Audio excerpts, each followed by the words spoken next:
All right, I want to play a CEO who gets it. The CEO of Whole Foods, which is a grocery store that I simultaneously love and hate. He mostly gets it. I think the CEO is right on a lot of things. No, he gets capitalism. Oh, yeah. That's all he has to get. I mean, Yeah. I'm not saying that I agree with him on everything. And Whole Foods, I really, really like because I think it's a great store. But it also hacks me off because it's, like $1,400 for, a glass of milk because they gave the cow a massage and told the cow the milk was going to be fine. Mm-hmm. Seriously, it's going to be all right. Can we take the milk now from you? We're going to make some butter out of it, too. And it's the same store that stopped importing to their locations live lobster because they couldn't guarantee that the trip for the lobster was entirely comfortable. They want to see because you want them to be as comfortable as possible for when they're boiled alive at the house of the person who bought them. I can guarantee going from the store to my house to the pot is not going to be comfortable for the lobster. No, it won't. No, and it won't. When that heat turns up to 212 degrees, it's really not going to be comfortable. So Whole Foods is great because they're great. They're the best at what they do, but I just don't necessarily agree with them. Not everything. Yeah. But he's a very smart guy. Very smart guy. So he's now being bashed because he comes out and he was at this big libertarian conference and he said, and it's what I love about libertarians. Look, we don't agree on everything. But capitalism is the way to go. And he's given this interview with reason, and I want you to hear this interview. This is the CEO, John Mackey of Whole Foods. Then goes into kind of restricting the choices or banning certain practices. It doesn't have to lead to that, but there seems to be something in human nature that wants to restrict other people's choices. Some people seem to not be happy unless they're telling other people what to do, that they know best. Mm-hmm. And that, so that's always discouraging.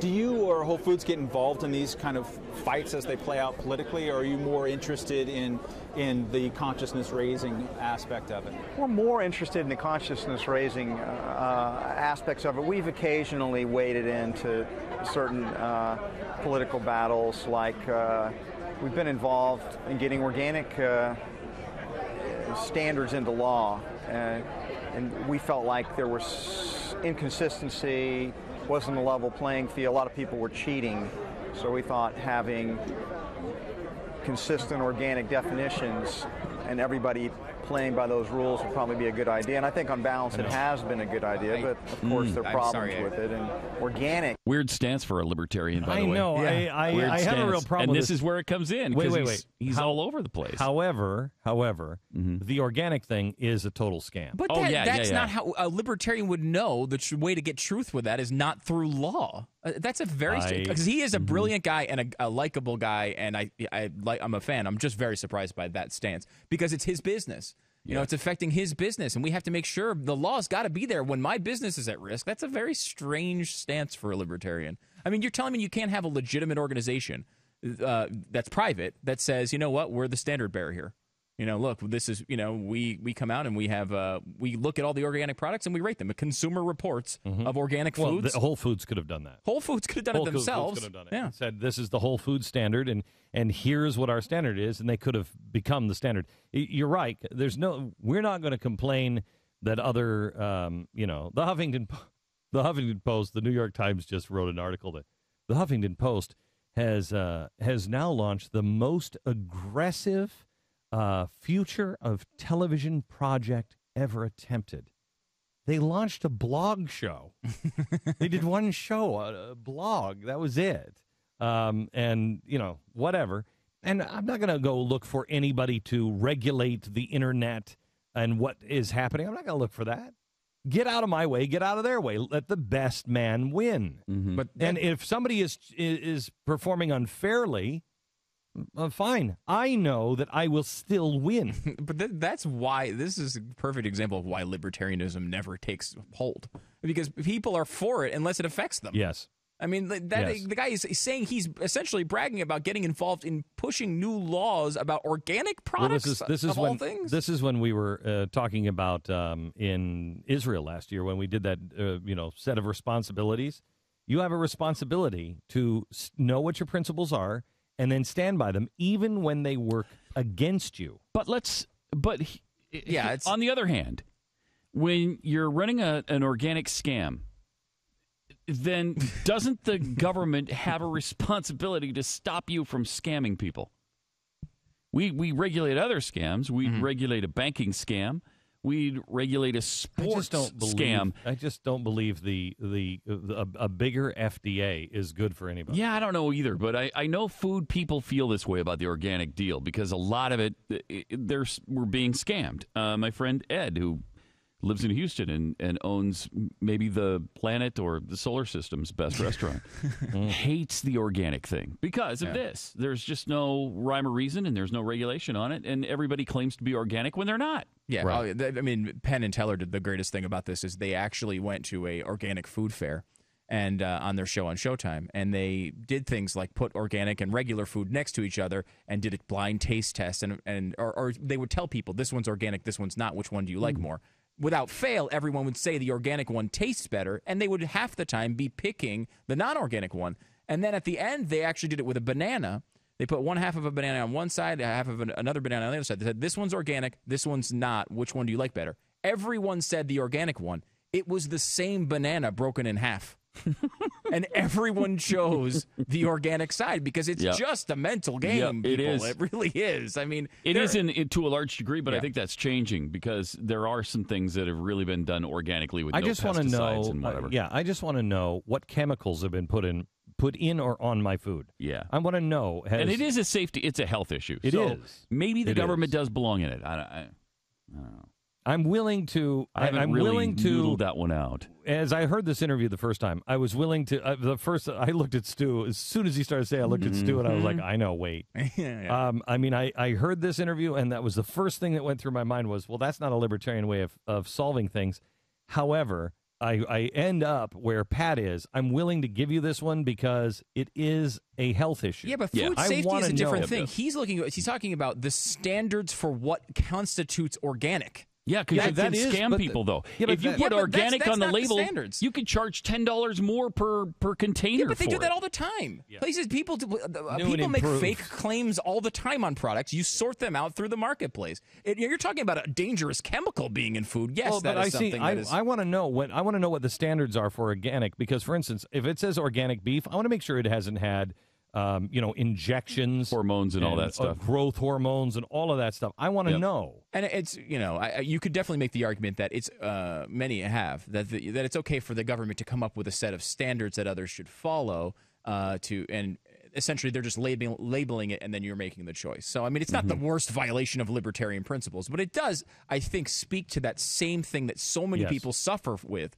which is when it gets personal to you. You can't. But I think this one is at least one that you can kind of understand. Yes, you can kind of understand this one.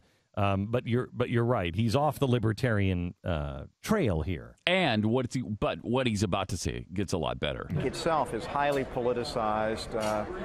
Whole Foods is very frequently criticized. Most recently, the New York Times for being one of the big corporations that is corrupting organic, and just because we're large, a lot of suspicion and mistrust, just because there's such an anti-corporation mentality by a lot of people in the country. And I mean, just because you're a successful corporation, is it that they're charging that you are kind of a bogus? Well, the narrative. You have to understand the narrative that many people have about business and capitalism is that they're fundamentally selfish and greedy and exploitative. And corporations are sociopaths, that they don't care about anything or anyone but themselves and making as much money as possible. So therefore they cannot be trusted, and they become too powerful, and then they bribe people, and they sell poisonous things, and they're fundamentally evil. And of course I don't agree with that narrative. And in fact, you have a book coming out later this year talking about this. Tell us a little bit about it. What's the title? Well, capitalism, of course, itself has been amazing. It's been, our first chapter in the book is Extraordinary Success of Capitalism. The second chapter is Why Isn't Capitalism Better Loved? And we put forth the thesis that We need a new narrative for it. We need to think about business differently, that business has the possibility to have a higher purpose besides just making money. There's nothing wrong with making money, but that's not particularly inspiring. And every other profession in the world, from doctors, teachers, engineers, architects, lawyers, if you ask what their purpose is, it refers back to some type of contribution they're making to other people. And business is the greatest value creator in the world. Business creates value for its customers, for its employees, for its suppliers, for its investors, for the larger communities it's part of. They're the value creators. We are the value creators. We're the heroes. And yet, that's not the narrative that's told about business. So we're telling that narrative, and at the same time, we're challenging business to be more conscious and to take their value creation to a higher level, and understanding that all of these stakeholders they're creating value for connected together. And so you ought to strategically organize your business in such a way that you can optimize value for all of those stakeholders. That's amazing. That's exactly the way people should be running their company. You agree or disagree with them, that is the way we should be running our company. And he's right. And he's right about capitalism. And yet, because of politics, they will take him down, even though he will feed people. He will feed people.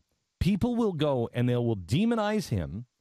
They'll make his job harder. It will cost him more money to do things. And so he will have to raise prices. When food becomes scarce, they'll take a guy like that and they'll drag him out in the street. They won't blame the policies in Washington. They won't blame anything. They won't blame the fact that we just don't have any farmers left because people were deciding that they just want to make easier money than going into farmer. You know, to be a farmer is tough. They won't blame it on the drought. They'll blame it on the capitalist system like him. It's mass stupidity. It's almost like people have been hypnotized by some stupid Kreskin. It was like when I snap my fingers, you're going to be incredibly stupid. And they just don't see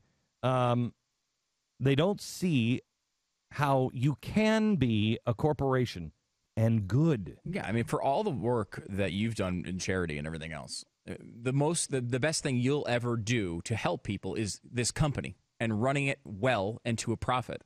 That helps all the employees who work here. All those people go and spend their money in the economy. They essentially, in effect, employ other people with that money. This is what charities are fantastic, and obviously they're very much needed.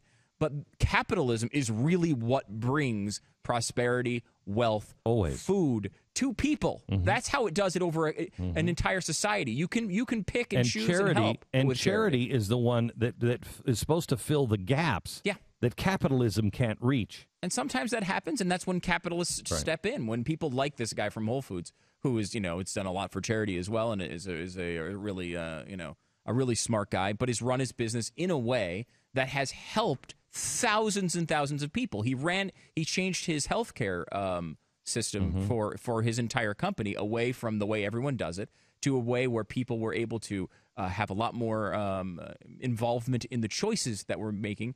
As far as their care went. It wasn't just like, let's just pay him a bunch of money and block everybody into the same plan. People were able to choose. They were able to use health savings accounts. And afterwards, they all were very happy that they made that change, even though they were very scared of it at first. A lot of people still lost their feet, though. No. A lot of people lost their feet, their no tonsils. feet. It was awful.